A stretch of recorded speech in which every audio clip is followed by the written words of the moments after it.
¿Qué tal, hermanos? Con el gusto de saludarlos en este sábado 30 de mayo. Servidor Fray Martín García, compartiendo con ustedes algunas reflexiones en torno a las lecturas de la Santa Misa del día de hoy. Comenzamos pues escuchando la lectura del libro de los Hechos de los Apóstoles. En aquellos días, cuando llegamos a Roma, se le permitió a Pablo vivir en una casa particular con un soldado de guardia. 3 días después de su llegada, convocó a los judíos principales y una vez reunidos les dijo: Hermanos, sin haber hecho nada en contra de mi pueblo ni de las tradiciones de nuestros padres, fui preso en Jerusalén y entregado a los romanos. Ellos, después de interrogarme, querían ponerme en libertad, porque no encontraron en mí nada que mereciera la muerte. Pero los judíos se opusieron y tuve que apelar al César sin pretender por ello acusar a mi pueblo.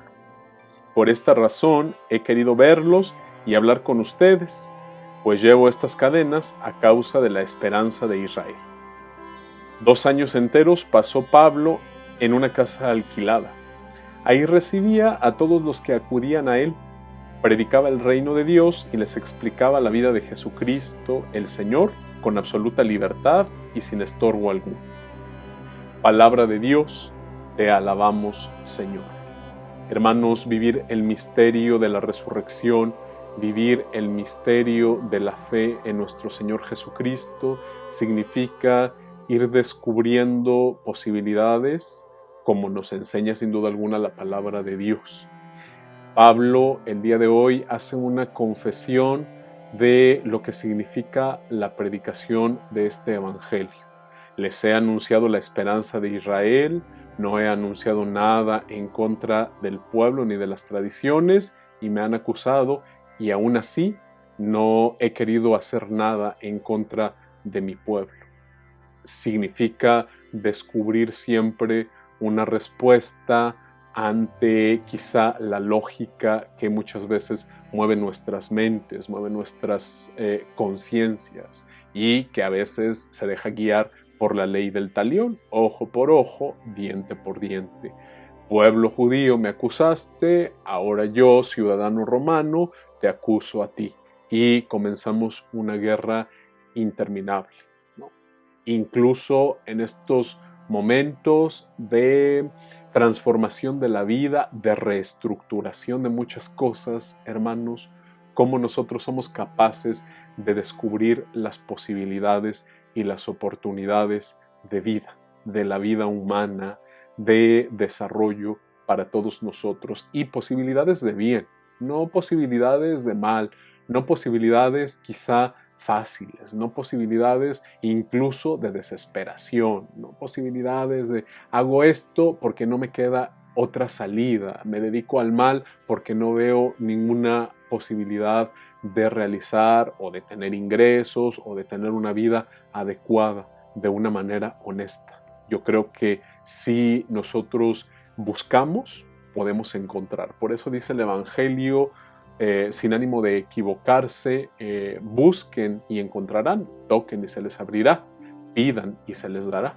En torno al bien siempre es posible, pero es necesario siempre dejarnos guiar por esa capacidad de encontrar posibilidades para transformar la vida, posibilidades para el bien. Incluso, muy queridos hermanos, el otro día estaba escuchando el noticiero y decían por allí que le preguntaban a un reportero que hace historia de los noticieros, hace historia de todas estas situaciones, de cómo se han ido transformando a lo largo de la historia, válgame la redundancia, y entonces este entrevistador le preguntaba a este reportero cómo se había dado o de qué manera los medios de comunicación habían contribuido al bienestar de las naciones, de las personas, después de la Segunda Guerra Mundial.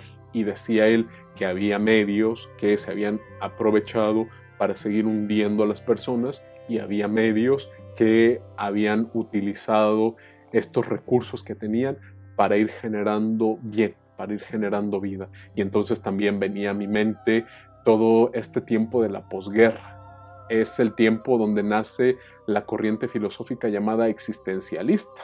Es donde podemos incluso empezar a leer el sinsentido, la nada, la náusea, ¿no? Situaciones incluso que van a llevar a un desenfreno en muchos aspectos. Por allí incluso nacerán movimientos del amor y la paz, movimientos de la buena onda, etcétera. Pero ¿cómo nosotros vamos ideando esas posibilidades de bien y de vida para todos nosotros? Somos constructores de la historia, somos constructores a través de nuestras decisiones y buenas decisiones que debemos de tomar guiados por la palabra de Dios para ir reestructurando tejidos de vida, tejidos de bien, tejidos de posibilidades y de oportunidades para todos en la vida. Hermanos, dejemos que la palabra de Dios invada nuestro ser, creamos en esa palabra, dejémosla que ella se convierta en vida y vaya guiando nuestra existencia día con día.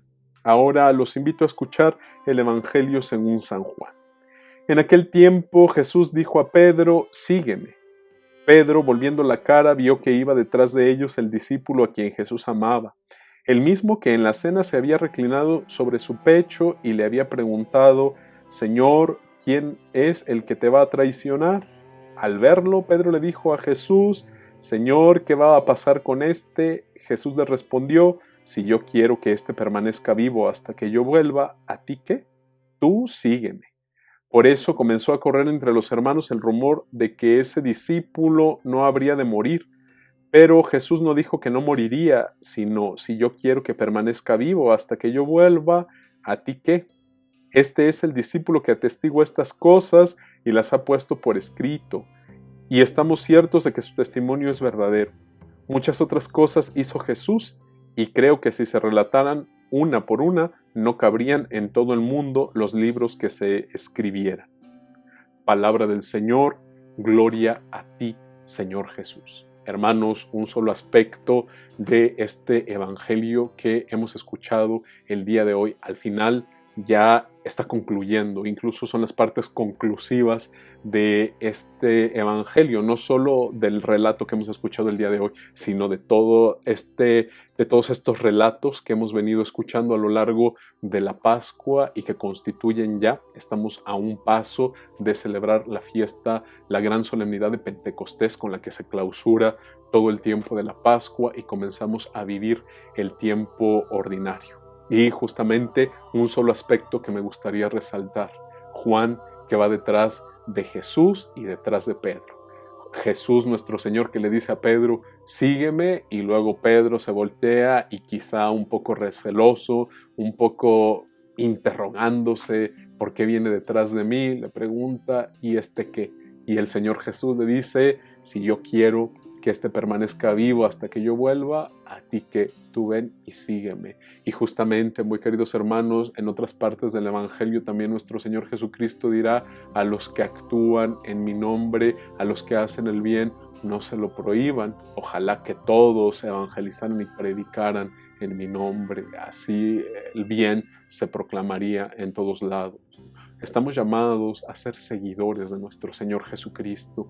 Estamos llamados a ser seguidores de su palabra, hermanos. Estamos llamados a formar esa comunidad en torno a la fe en el Hijo de Dios, a la fe en la resurrección, a la fe en la vida, a la fe en, vuelvo a decir, este tejido social que se reestructura en torno a una palabra, en torno a Dios, en torno a su acción. Y entonces eso nos ofrece posibilidades, hermanos, a todos nosotros de poder caminar en medio de las dificultades, de las adversidades, de las situaciones complejas de nuestra vida, que dicho sea de paso, no van a irse, porque estamos en este mundo con límites, en este mundo con adversidades, pero en medio de este mundo, dice nuestro Señor, no pierdan la paz, actúen según yo les he enseñado. Bueno, sigamos a nuestro Señor Jesucristo, y seguirlo quiere decir ser sus discípulos, es decir, aprender de Él, aprender de su camino de bien. No perdamos esa fe y esa oportunidad. Que todos tengan un buen día.